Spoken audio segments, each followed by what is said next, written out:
kung bahay, titirahan. Ang LGU naman ang maghahanap at magbibigay ng lupa kung saan sila lilipatan. Ang problema sa paglipat ay hindi maliit na bagay. Kaya naman meron tayo ngayon Department of Human Settlements dahil hindi lamang bahay ang kailangan itayo. Para maging community kailangan doon sa lugar kung saan sila ilalagay. Kompleto yung supply ng tubig, kompleto yung supply ng kuryente. Kailangan may eskwelahan para doon sa mga bata. Kailangan may simbahan. Kailangan may palengke. Yung mga magulang kailangan may pinagkikitaan. Meron silang hanap buhay. Kung hindi natin mabuo yung ganyang tinatawag na community, ay babalik sila. Ito ay mga bagay na talagang dapat pinagtutuunan ng pansin. Ang trabaho ay hindi nagtatapos sa ayuda, kundi hanggang sa tuluyang pagbangon ng komunidad.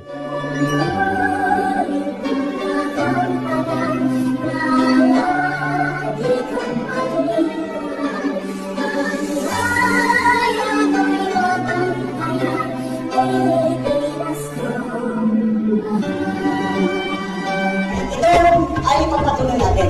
Ito ang pagkakaisa ng ating bansa. Ang pagkakaisa ng Pilipinas, ang pagkakaisa ulit ng mga Pilipino. Ipalagapinin natin ulit ang ating mga kababayan na paramdaman ulit sa kanilang katawan at isabuhay ang nationalism, ang pagmamahal sa Pilipinas.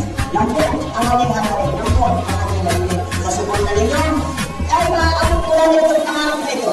Ito po ang halos sa atin ng ating mga kababayan. Ito ang hinihingi at inaasahan sa atin ng ating mga kababayan. Sa Pilipinas, maaarap po natin ang panunang. Panunang, pagkasa din ang Pilipino, pagkasa ng loob, ang Pilipino, isang bansa, isang pina, isang gawa. Yan po ang ating mga kababayan.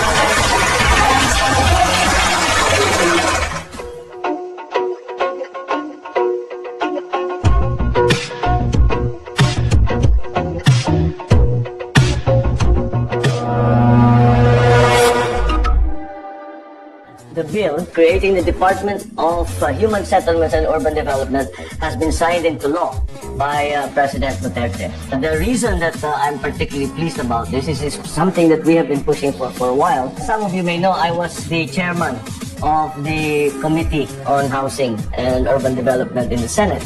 Kaya itong mga issue tungkol sa pabahay ay naunawaan natin ng konti dahil tinanabaho natin yan ng 6 na taon. I think that what is important about this new department is that it recognizes the need for us to create human settlements. Hindi lamang magtatayo lang ng bahay, magbibigay ng lupa at bahay sa ating mga nangangailangan na kababayan. Dahil hindi sapat yun. Ang pangangailangan ay hindi naman dapat magkaroon ng bahay nasa taas ng bundok, walang kalsada, walang kuryente, walang tubig, walang eskwelahan, walang palengke, walang simbahan, walang trabaho yung nakatira doon. Hindi lilipat yung tao, hindi titira doon.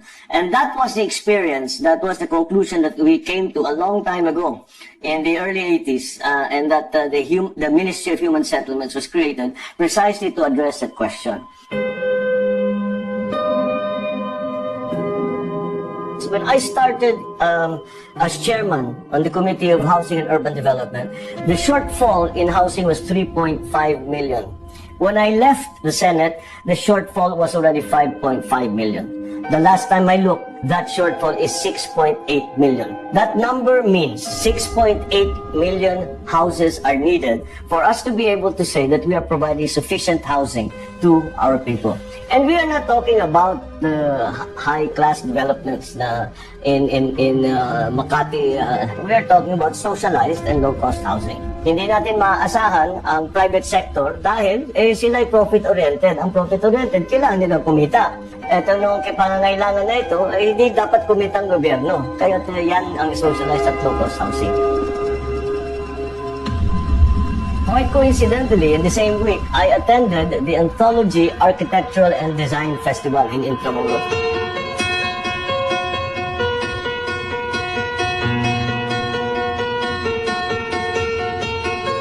This was particularly gratifying for me because they were espousing the elements within the Green Building Code that I had put forward in my time again as the Committee Chairman of Housing and Urban Development in the Senate. And it is good to see that urban development is now being recognized as an important part of national development. Let us take action in reshaping our cities. And as we all know, our cities are in dire need of reshaping. To put that part of planning, yung green side, yung ecological side, yung environmentally friendly side, yung disaster mitigation, lahat ng mga natutunan natin sa dami-dami ng kalamidad na dumating sa atin ay maisama sa pagplano para ang ating mga kababayan na nakatira sa mga itatayo nating mga bahay ay hindi naman mailalagay sa alanganin. Let us build cities that we Filipinos can be proud of and showcase and share with the rest of the world. I have to admit that in the time that I was advocating for this green building, for the human settlements department, I was growing a little frustrated kasi hindi na ituloy. Nagka-progreso kami pero hindi namin natapos, hindi namin naitayo. Ngunit nakakatuwa naman na incorporate yung ating green building code din sa mga pinaplano ng mga private na arkitekto, natuloy din, na nakilala din at binigyan ng solusyon ng ating pamahalaan ang malaking problema ng Pabahay dito sa bagong batas na nagbubuo ng Department of Human Settlements and Urban Development. Bagong lipunan Improvement of Sites and Services of Bliss Housing Project. Ito ang proyektong bahagi ng Land for Landless program sa Metro Manila ni dating Pangulong Ferdinand Marcos Sr. Layo nitong mabigyan ng sariling lupain at tahanan ang mga maralitang tagalungsod. At noong panahon ng kampanya, ipinangako ni President Ferdinand Bongbong Marcos Jr. ang pagbuhay sa naturang proyekto. Ngunit sa pagkakataong ito, ipapatupad ito hindi lamang sa National Capital Region, kundi sa buong bansa. Pinag-usapan na yung housing. Alam niyo po, dito nagsimula yung Bliss na housing development. Babalikan po natin yan. Dahil malaki talagang pagkukulang, hindi lamang dito sa Quezon City, kundi sa buong Pilipinas, ang pabahay. Siguro, ang kulang na pabahay sa buong Pilipinas ay 6 million na. Taong 1978 ay itinatag ni Marcos Sr. ang Ministry of Human Settlements na siyang ahensyang magpapatupad ng Bliss Program. January 9, 1979 naman nang ilabas ang Executive Order 517 na nagtatalaga sa Bliss Program bilang isang development strategy. Ito ay hindi lang simpleng pabahay kundi layo nitong i-develop ang isang lugar o komunidad para sa pag-unlad ng lahat ng mga nakatira dito. Kabilang sa mga ilalagay dito ang supply ng kuryente, tubig, maayos na transportasyon, edukasyon, kalusugan, palakasan at panlipon ng libangan. May bahay ka, itayo mo ang bahay, nakatira sila sa bukid. Paano sila mabubuhay doon miski may bahay sila? Ang palengke nasa baba, nasa iba-ibang lugar. Kaya naisip ko, pagka meron akong Bliss project, ng housing project, hindi lang housing, kung hindi lahat, kompleto. Meron doon palengke, simbahan, meron doon eskwela, meron doon factory, may pagkikitaan. Lahat ng pangangailangan nandiyan dyan na huwag nang pupuntahin kung saan-saan. Ang programang ito ay matagumpay na naisagawa sa ilalim ng pangangasiwa ni dating unang ginang Imelda Romualdez Marcos na nanguna sa Ministry of Human Settlements. Taong 1984, namahagi si dating Pangulong Marcos ng 25,000 titulo ng lupa sa mga benepisyaryo ng pabahay sa Balintawak, Quezon City. Pinasinayaan din ito ang New Teachers Bliss Condominium 2 na nakatayo hanggang ngayon at isa na ring maunlad na komunidad. Hindi na kami gumagawa ng bahay lamang, kailangan human settlement, pang-tao talaga. Batay sa pagtaya ng pamahalaan, aabot sa 6.5 million housing units ang kakulangan sa pabahay sa bansa sa pagtatapos ng taong 2020. At kung hindi agad masolusyonan ay lolobo pa ito sa 22 million units pagdating ng 2040. Bukod sa Bliss, isa rin sa nakikitang solusyon ng BBM Sara Tandem ay ang pagbuhay sa 7-day take-out policy ng Pag-ibig Fund para mabilis ang pagproseso ng mga low-cost housing loan applications. Sinimula na ng Department of Human Settlements and Urban Development ang pagsasakatuparan sa mandato ni Pangulong Bongbong Marcos na pabilisin ang programang Pabahay. Sa katunayan, isang groundbreaking ceremony ang ginawa sa Quezon City. Makibalita po tayo mula kay Sheena Torno live. Sheena, magandang gabi.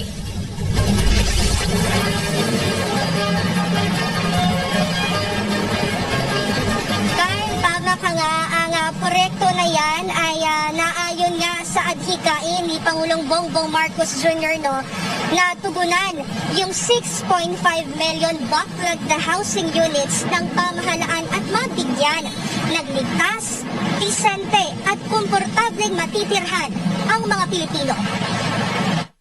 Nakatakdang itayo ng Department of Human Settlements and Urban Development sa susunod na linggo ang kauna-unahang housing projects sa ilalim ng Marcos Administration. Kasunod ito sa paglagda ng Memorandum of Understanding at groundbreaking ceremony sa Harmony Hills, Barangay Batasan, sa Quezon City. Sa ilalim ng kasunduan, pangangasiwaan ng DSUD at key agencies ang implementasyon ng proyektong Pabahay. Bukas ang housing projects hindi lamang para sa mga walang trabaho o informal settlers, maging sa mga manggagawa na nasa minimum wage lang ang sweldo. Lahat ng unang-una, lahat ng may trabaho magkakabahay. Lahat ng minimum wage magkakabahay. Sigurado kasi meron silang kahit maliit na pambayad ng monthly amortization. Hindi rin mahihirapan sa pagbabayad ang mga kwalipikadong benepisaryo dahil tutulong na ang national government at local government units sa pagbabayad nito sa pamamagitan ng interest government support at amortisasyon. Ibig sabihin, kukonti na lang ang babayaran ng isang individual o pamilya na kumuha ng housing unit. So now, dahil tatlo na ang magbabayad, ini-expect namin na hindi magde-default. Ano yung default? Ibig sabihin yung tumigil ng bayad. Hindi na magde-default yung buyer dahil bali tatlong tao na national government in the form of interest support, the beneficiary himself or herself, and the local government in terms of the amortization. Kasabay nito ang lokal na pamahalaan naman ng Quezon ang mangunguna sa pagproseso ng mga permit, licenses at master list ng mga benepisyaryo. Ikinalugod naman ni Mayor Joy Belmonte na napili ang QC bilang isa sa maunang pagtatayuan ng proyektong Pabahay ng pamahalaan. Anya, isa ito sa katuparan ng lungsod na mabigyan ng disente at komportableng bahay ang nasa higit 200,000 informal sector families sa lungsod. Tuwang-tuwa po kami dito sa lungsod Quezon dahil kami po ang mapalad na pinili ng ating pong pambansang pamahalaan sa ilalim po ng tulong ni Sec. Jerry Acuzar ng DSUD na dito sa Quezon City.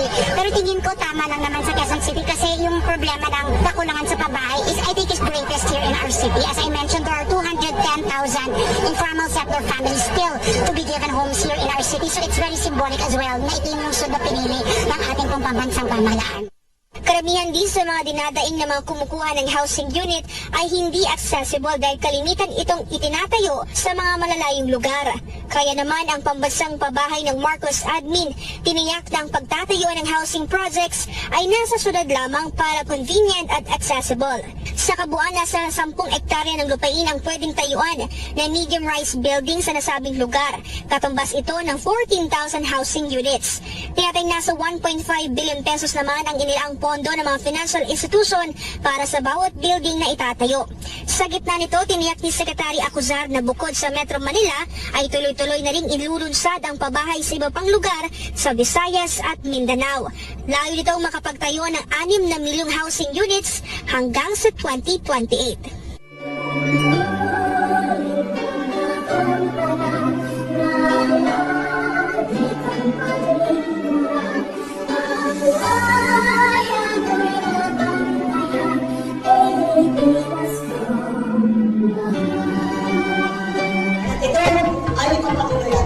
Ito at ang pagkakaisa ng ating bansa.